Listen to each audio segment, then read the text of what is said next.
Hola, le damos la bienvenida al podcast de Arquitecto, un punto de encuentro e intercambio de experiencias sobre la arquitectura, la ciudad, el paisaje, el diseño, el arte y la cultura en general en la República Dominicana.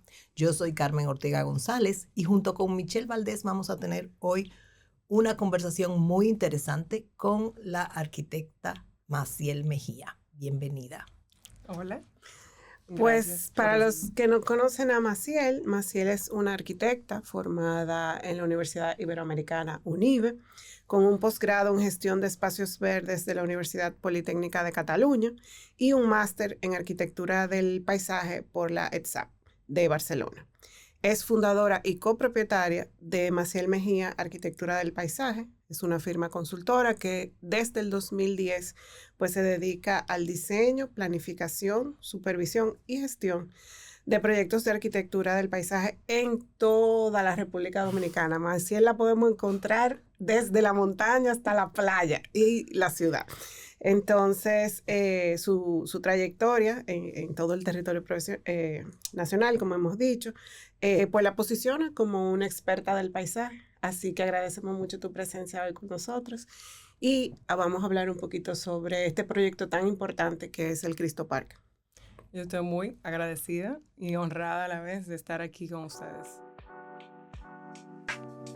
El barrio Cristo Rey, ubicado en el Distrito Nacional de Santo Domingo, tiene una historia rica y compleja. Surgió en la década de 1950 como parte de un proceso de urbanización que buscaba alojar a familias de escasos recursos. Inicialmente, la zona estaba compuesta por tierras baldías y cañaverales, pero pronto se transformó en un área residencial con un crecimiento rápido y desorganizado. Aunque enfrentó desafíos como pobreza e inseguridad, su espíritu comunitario ha perdurado. La reciente inauguración de Cristo Park marca un hito en la revitalización del área, ofreciendo a los residentes un espacio verde, moderno para la recreación. Para mí es como una doble alegría, porque afortunadamente en Arquitecto te recibimos cuando tú llegaste de tu maestría y publicamos tu portafolio con los proyectos académicos que habías realizado. Y siempre lo digo, cuando yo veo esos arquitectos emergentes que nosotros tuvimos la oportunidad de reseñar y hemos visto su crecimiento profesional. Y consolidación. Y sobre todo también los aportes a nivel práctico y a nivel conceptual. Y nos alegra muchísimo. Así que desde ya felicidades por esta trayectoria que yo sé que promete mucho más. Y como decía Michelle, este proyecto urbano ya no es tan nuevo, hace ya un año o algo que se inauguró. Casi un año. El Cristo Park. Pero queremos conocer un poco a qué se debe el proyecto, cómo se origina, qué lo inspira, en fin, porque sabemos que también es un proyecto público. Sí, eso es correcto. El proyecto, digamos que llegamos como parte del equipo en el año 2021. ¿Cómo llegamos? Porque había la necesidad de diseñar paisaje en el proyecto. El proyecto viene dado por una licitación pública de construcción para lo que es la construcción de una infraestructura sanitaria. O sea, viene desde la Corporación de Acueductos y Alcantarillados de Santo Domingo, que es la CAST, una institución del Estado, y digamos que ese es su principal motivo para poder, planificarse y llevarse a cabo un proyecto en ese lugar, porque era necesario. Un poquito sobre las condiciones físicas del lugar, o sea, ¿cuántos kilómetros estamos hablando? ¿Es un parque lineal que empieza dónde, termina dónde?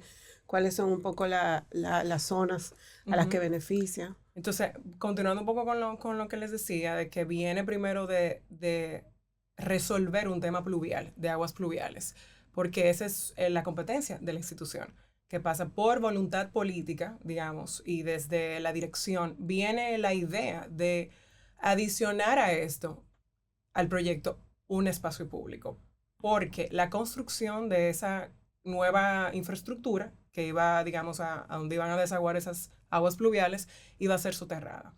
Entonces, antes del proyecto, en los años 70, cuando se crea los parques urbanos de Santo Domingo, que el Zoológico Nacional, digamos, está en esa zona de Arroyo Hondo, en la parte norte, del proyecto, aunque va bajando, inicia en la avenida Tiradentes. En la avenida Tiradentes teníamos un espacio público de un parque que se había diseñado en otra gestión por el ayuntamiento.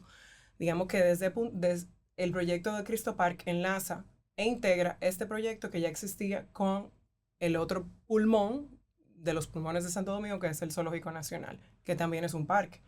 Y estamos hablando de 1.2 a 1.5 kilómetros de longitud. Es un proyecto muy largo y angosto, porque la sección promedio de ancho del proyecto es de 40 metros. Y es importante resaltar que todos aquellos que usan esta vía de comunicación de la avenida ecológica, es avenida creo que es del zoológico que se llama, es para a veces tomarle como atajo y caer en la Tiradentes. O sea que mucha gente de esos barrios, de Arroyo Hondo Viejo, la Agustina, el mismo Cristo Rey, lo usan como un desahogo a nivel de tránsito. Y este proyecto va bajando sur-norte 30 metros en cota de topografía. O sea que tenemos una longitud extensa que va bajando hacia el norte, hacia el zoológico. Para lo que quieran ver y visualizar un poquito más de esto, aunque lo estamos acompañando con imágenes, pero lo tenemos reseñado en la edición 125. Así que le invitamos a buscar más detalle ahí. Aquí, bueno, por lo menos en el plano general de conjunto, ¿no? Se ve eso. Un poco cómo se solapa entonces eso, con esos, vamos a decir, barrios aledaños, que había un gran déficit de espacio público. Correcto. Como muchas zonas de nuestra ciudad. Cómo complementa, ¿no? Esa oferta, qué afecta o cómo influencia la zona, este espacio. Mira, la situación, contestando un poco lo que Michelle había preguntado, en la que se encontraba ese espacio público, porque era un espacio verde, que en la misma época que se crean los parques, se decide dejar eso como área verde. Tenía la cañada a cielo abierto, o sea, totalmente descubierta, y funcionaba como un vertedero, basura, el agua provocaba ese mal olor, o sea que en términos de saneamiento era bien contaminado para el área, y era un espacio totalmente residual, que se prestaba para muchas cosas indebidas, y había mucha oscuridad en el espacio. Era muy verde, estaba lleno de vegetación, pero no tenía ningún uso. Entonces, gracias a este nuevo uso que se le destina al espacio, que ha sido algo increíble, digamos que sí tiene ya la oportunidad de que las personas que viven cerca del proyecto, y está también para todo el Santo Domingo, un nuevo parque para la ciudad que pueda utilizarse debidamente. ¿Y cómo se involucra a la comunidad? Tú me comentabas antes que sentía que tenía, digamos, dos propietarios, por decirlo así, del proyecto. Uno, el gobierno, el que directamente trabajaban, pero también la comunidad.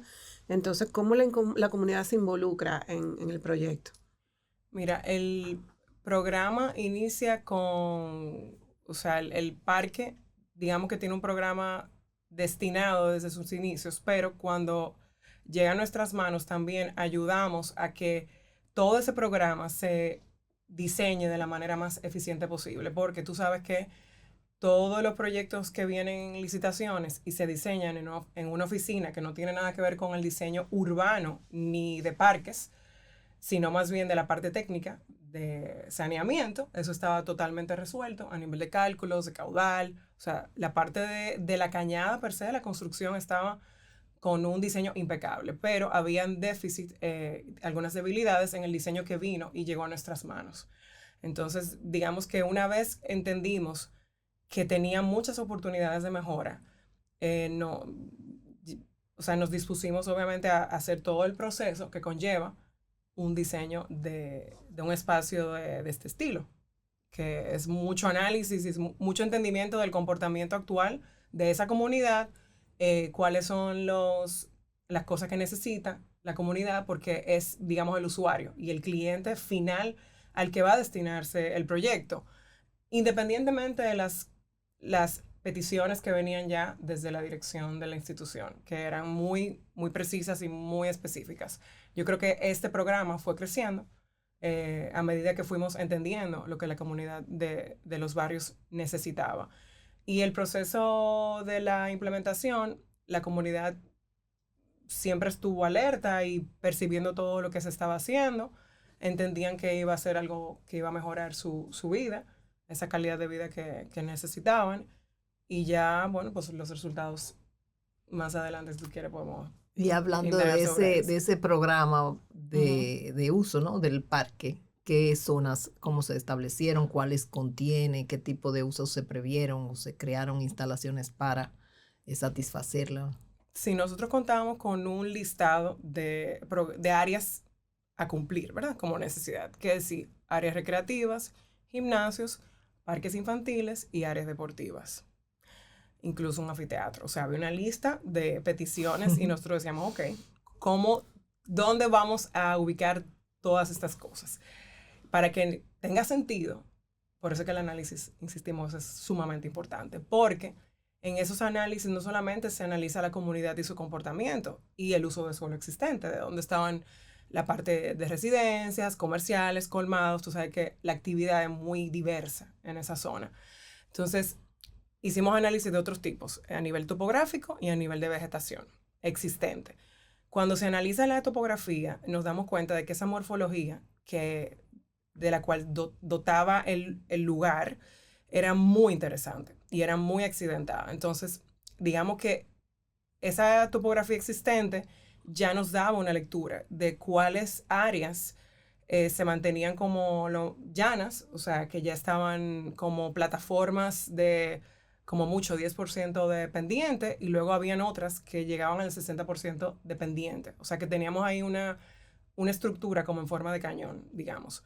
Y esa misma topografía que nos fue hablando fue la que nos ayuda a disponer ese programa de manera inteligente para evitar que la propuesta a nivel de rellenos y topografía nueva, pues no fuera de acuerdo con el presupuesto que tenía dispuesto el proyecto, que de por sí era bastante justo, porque toda la parte económica, la mayoría del presupuesto estaba destinada a la parte de infraestructura soterrada, que era, digamos, el objetivo principal. Y la parte que no se ve. Que no se ve. Casi un 80% del presupuesto está ahí debajo de la tierra, haciendo su función. Pero digamos que toda esa topografía es la que nos ayuda a entender, y también el uso de suelo existente, donde estaban los colegios, esa fuerte actividad a nivel de conglomeración urbana, en los puntos deportivos se dispusieron en los opuestos para tener también Cristo Rey, que en la parte norte, y La Agustina en la parte sur, que es el tramo 2. Y digamos que ambas comunidades tuviesen los mismos privilegios en términos de acceso al deporte y a la recreación, porque son puntos lejanos. Entonces el parque debía funcionar como puntos anclas en ese sentido. Digamos que la parte deportiva es lo más fuerte del programa como parque. Ya lo que son áreas de juegos infantiles y demás también se ubican de manera estratégica por esa cercanía que tenía a la comunidad y un acceso rápido, visible, o sea, que estuvieran en la parte más alta del proyecto, y en lo más bajo quizás integrar otro tipo de uso como el anfiteatro o la parte de gimnasio. ¿Y cuál fue el tratamiento de la cañada? Que ya tú hablaste un poco, esa era una cañada a cielo abierto, pero ¿en qué se convierte la parte de la cañada? Es una estructura de hormigón armado de 2.5 metros de altura y 3 metros de ancho, en la parte inicial del tramo 1, y luego termina con 5 metros de ancho. O sea que es una estructura potente a escala humana, o sea, perfectamente puede ir alguien debajo ahí. Claro. Y esa decisión de tapar la cañada se tomó por un tema de sanidad, tengo entendido. Correcto. O sea, además de que es inteligente eso, entiendo que daba la oportunidad a hacer otra cosa en esa superficie y aprovecharla de mejor manera.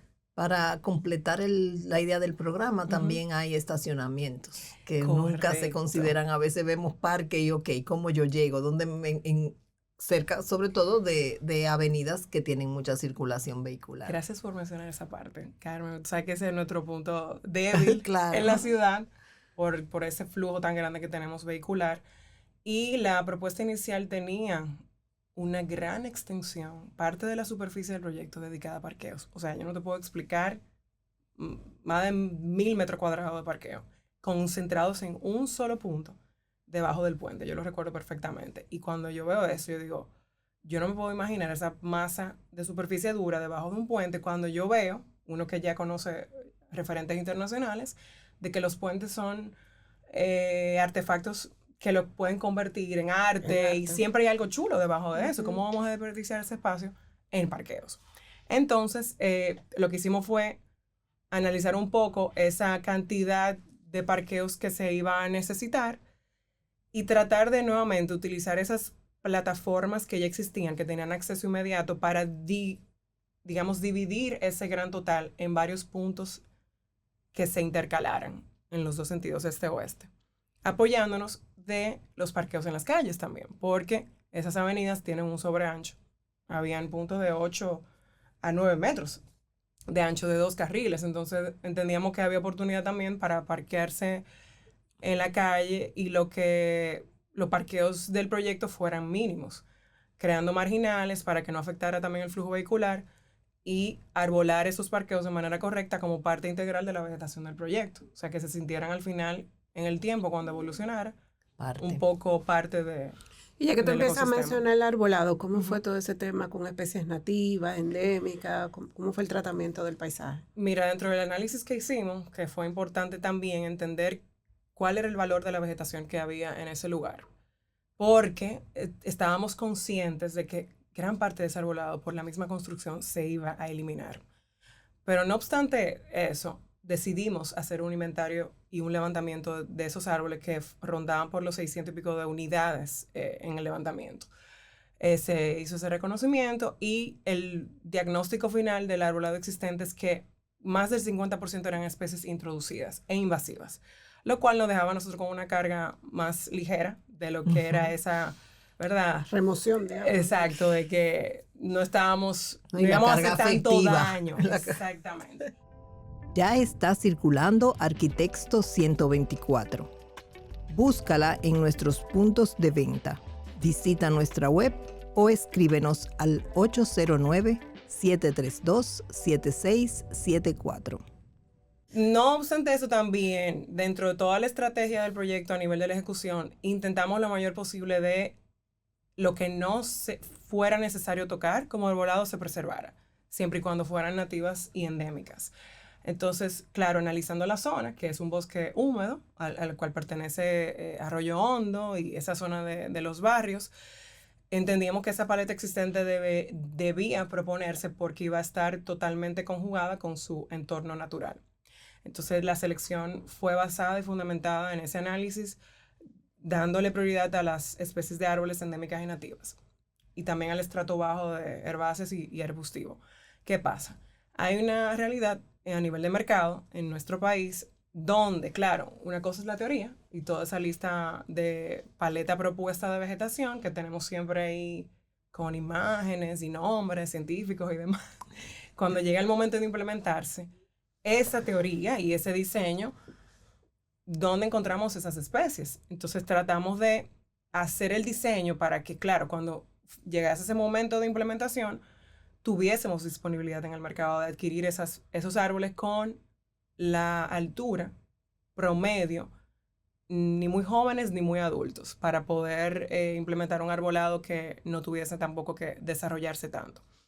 Sí, independientemente de eso, nos apoyamos del Jardín Botánico Nacional porque hubo especies de árboles que se sembraron con menor porte, independientemente de no hubiese esa disponibilidad en viveros comerciales, porque queríamos que fuera diversa la paleta. Entonces ahí jugamos un poco con la adquisición de esos ejemplares para que a largo plazo el mismo ecosistema natural, que son las aves, hagan también su trabajo de regeneración del bosque. O sea que se le prestó bastante atención a esa parte de la vegetación también. Y en términos de superficie, un poco de quizá antes de eso hablar un poco del riego, ¿no? Exacto. Cómo se resolvió ese tema. Bueno, el riego siempre es un tema en esta industria del paisaje. Un gran desafío. Un gran desafío. Y lo fue en este proyecto. Pues, claro, en todo momento se tiene sobre la mesa en las conversaciones, pero es un tema que se le tiende a dar mucha larga, porque no es prioridad para el que está construyendo y entiende que es importante, pero uno que ya sabe que esa vegetación necesita de alguna manera alimentarse. Todo el riego se supone que se instala, pero es un tema también del entorno, hubo cosas que se la fueron robando. Entonces, la idea era implementar un sistema de irrigación temporal que sirviera para los primeros años, que es la parte más importante y delicada del crecimiento de los diferentes especímenes que se fueron a tener. Entonces, sí hubo un riego manual en el proceso de la construcción, dada que toda la construcción duró bastante tiempo, más de un año, fue llevándose esa irrigación de manera, digamos, gradual por el mismo personal que estaba instalando la vegetación. Y otra cosa sumamente importante de que hoy día podemos contar con esa vegetación todavía es precisamente por la selección que hubo. Gracias a esa selección hay una mayor resiliencia porque pertenecen ahí, no son ajenas a ese clima, a ese entorno, a esas condiciones de precariedad que van a tener hídricas. Y hemos contado con temporadas de lluvia buenas, gracias a Dios, lo cual se ha mantenido. O sea, el saldo es bueno. Aunque sigue siendo el desafío, pero bueno, están es ahí el mantenimiento. En la actualidad, el sistema de riego es el natural, el de la lluvia.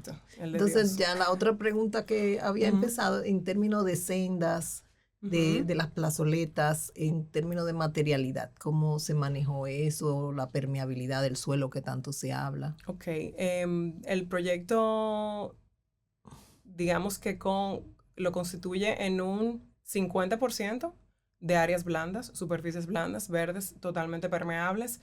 Sí se tenía la intención, o sea, porque es uno de los criterios incluso con lo que nosotros diseñamos en la firma, de la mayor permeabilidad de suelos, pero por falta de presupuesto, en lugar de un adoquinado, por ejemplo, totalmente permeable, se utilizó el concreto como material principal para las superficies duras, las cuales fueron justas, o sea, justo las dimensiones que necesitaba el proyecto para tratar de que las blandas fueran lo que más predominara.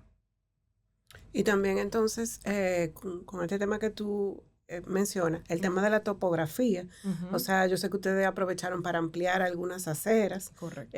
Y también el tema de las obras de arte, que también se colocaron como en puntos estratégicos. Entonces, ¿nos pudiera explicar un poquito de eso? Claro que sí. El equipo de diseño, yo digo que el resultado final, que ahí vamos a apoyar lo que es la parte del diseño, tiene éxito por si los proyectos se diseñan con calidad y se planifican y se arma un equipo profesional.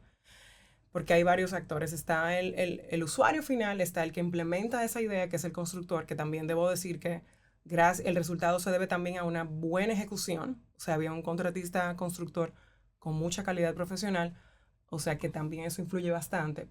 Pero el diseño estuvo constituido por otros personajes, como hablas tú de la señalética, donde el diseño gráfico y el arte del proyecto fue diseñado por gente especialistas en ese ¿Puede tema. mencionar los nombres? L2 Studio, que es Luicho Delgado y Luis Nazario, son los artistas principales de esa plataforma. Luego se usan personas como ProSign para poder instalar esa señalética, pero básicamente se le dio color, se eligió un cromatismo, eso iba con la línea gráfica del diseño de esa gráfica del proyecto.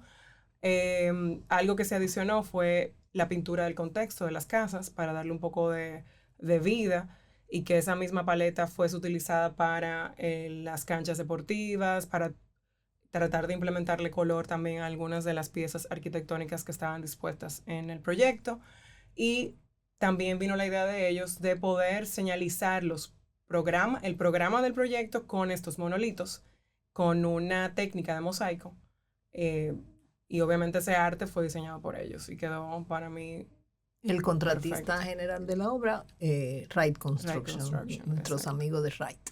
Y dando un poco de crédito también, sé que hay un skate park, un parque Correcto. de patinaje que también fue diseñado por un arquitecto que es patinador. Correcto. Ahí, digamos que viene esa iniciativa de colaboración de parte nuestra. Yo digo, bueno, tenemos el Skate Plaza, porque se quería un parque de patinaje, de esos que son con los bowls y, ¿sabe? Una visión un poco más drástica a nivel de implementación, pero entendíamos que haciéndolo un poquito más práctico en la ejecución, era posible también. Entonces ahí llamo a Mark es de paso colega, amigo y patina, y digo yo, bueno, aquí se unen todas las condiciones perfectas para que tú entres en el equipo de diseño y hagas tu magia, porque al final de eso se trata, darle entrada a cada profesional que sea bueno en un tema específico. Expertise. Y él la iba a diseñar con su peña de patinadores. Es un hub que usan mucho ya ellos. O sea, él hizo, digamos, esa plaza que ellos tanto anhelaban tener en la ciudad en otro punto. O sea que... Y se usa mucho, porque muchísimo. yo he pasado por ahí y lo he visto muy en uso. Yo creo que una de las preguntas clave ya como para ir terminando es precisamente cómo se siente, ¿no? Ya después de este tiempo del espacio en uso, ¿cómo crees tú que ha aportado, qué ha aportado principalmente a la comunidad? Bueno, tengo demasiadas cosas que decir. Buenas. Comienza. Yo estoy sumamente contenta porque el éxito de un espacio, de un proyecto, es precisamente su uso. Claro. Intenso que ha tenido.